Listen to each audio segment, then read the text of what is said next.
Hello everyone, welcome back to the channel. তো চলে এলাম ঈদের সিনেমার আজকের কালেকশন আপডেট নিয়ে। ডে 11-এ কত আয় করলো কোন সিনেমা সেই আপডেট এখন দিব। শুরু করছি এশা মার্ডার দিয়ে। মুক্তির 11তম দিনে এসে এশা মার্ডার কর্মফলের 2টি শো চলেছিল স্টার সিনেপ্লেক্সে, কোনো শোই হাউসফুল যায়নি। 2টি শো থেকে তারা আয় করেছে 27,000 টাকা। এখন পর্যন্ত 11 দিন শেষে এশা মার্ডারের মোট মাল্টিপ্লেক্স গ্রস হলো 14,10,000 টাকা। অন্যদিকে নীলচক্র, আরিফিন শুভ এবং মন্দিরা চক্রবর্তী অভিনীত নীলচক্র সিনেমার কালেকশনেও ড্রপ করেছে। স্টার সিনেপ্লেক্সের বসুন্ধরা ব্রাঞ্চে 2টি শো চলেছিল, কোনো শোই হাউসফুল ছিল না এবং তারা 2টি শো থেকে আয় করেছে 37,500 টাকা। 11 দিন শেষে নীলচক্র সিনেমার মোট মাল্টিপ্লেক্স গ্রস 19,69,000 টাকা।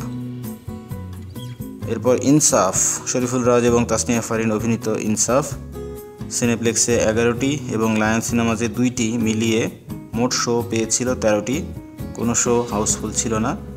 13টি শো থেকে তারা আয় করেছে 2,51,000 টাকা।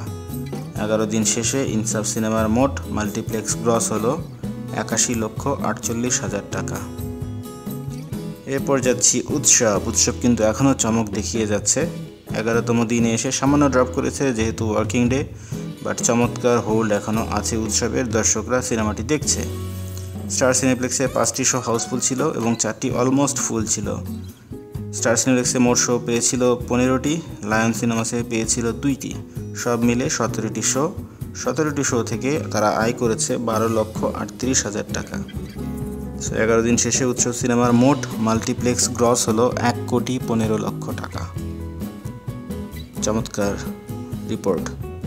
এরপর সবশেষে মেগাস্টার শাকিব খান অভিনীত তাণ্ডবের দর্শক কমছে যেহেতু ওয়ার্কিং ডে।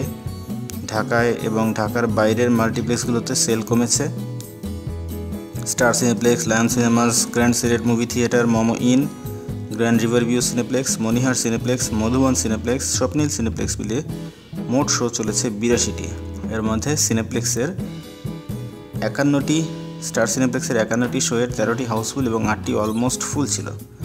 লায়ন সিনেমাজে 9টি, গ্র্যান্ড সিলেটে 3টি, মোমো ইনে 3টি, মনিহারে 5টি, বগুড়ার মধুবন সিনেপ্লেক্সে 4টি এবং কুষ্টিয়ার স্বপ্নীল সিনেপ্লেক্সে 4টি এবং রাজশাহীর গ্র্যান্ড রিভার ভিউ সিনেপ্লেক্সে 3টি শো চলেছিল। স্টার সিনেপ্লেক্স ছাড়া অন্য কোথাও তাণ্ডবের কোনো শো হাউসফুল যায়নি। 11তম দিনে তারা আয় করেছে 43,73,000 টাকা। সব মিলে এখন পর্যন্ত 11 দিনে তাণ্ডবের মোট মাল্টিপ্লেক্স গ্রস হলো 7,36,00,000 টাকা। সিনেমাটি যদি পাইরেসির শিকার না হতো তাহলে হয়তো আয় আরও অনেক বেশি হতো। যে কোনো সিনেমা পাইরেসি হলে আয় প্রভাব পড়ে, তাণ্ডবও তার ব্যতিক্রম নয়। তবে ভালো বিষয় হচ্ছে পাইরেসির সঙ্গে জড়িত লোকজন ধরা পড়েছে। অলরেডি 3 জনকে গ্রেফতার করা হয়েছে, আরও গ্রেফতার করা হবে। যারা এর পাইরেসির সাথে জড়িত ছিল, যারা এই পাইরেটেড কপিগুলো শেয়ার করেছে, তাদের সবাইকে আইনের আওতায় নিয়ে আসা হবে। তো আমাদের ভিডিও কেমন লাগলো অবশ্যই জানাবেন। ভিডিও ভালো লাগলে লাইক করুন, শেয়ার করুন, আর আমাদের চ্যানেলে যদি নতুন হয়ে থাকেন অবশ্যই সাবস্ক্রাইব করুন। কথা হবে পরবর্তীতে অন্য কোনো ভিডিওতে। সে পর্যন্ত ভালো থাকুন।